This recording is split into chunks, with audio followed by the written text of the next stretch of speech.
Warga Palembang menemukan keempat ban sama pelek mobilnya yang terparkir di halaman rumah Lengit 3 Sak Maling Pado Daluari. Kejadian tersebut viral sesudah yang punya mobil memposting di media sosial.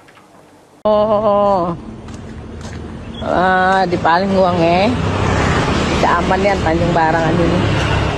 Juru video yang viral di media sosial ini, warga selik ke kondisi mobil sesudah keempat ban sama peleknya Lengit 3 Sak Maling di halaman rumahnya di kawasan Ilir Barat 1 Palembang. Ketahuannya pas yang punya mobil selik ban sama pelek Lengit pada pagi harinya. Maling tersebut beraksi diduga pas Daluari. Karena salah sikok penghuni rumah sempat dengar suara gebukan, namun tidak sempat metu dari rumah. Pelaku juga memasang tali di selo gembok pintu, diduga supaya penghuni rumah tidak metu pas lagi beraksi. Ya pas pagi-pagi, bangun tadi keluar kan, ban mobilnya sudah kata lagi. Oh, sudah kata lagi ya? Iya. Mobilnya diganjel pakai apa?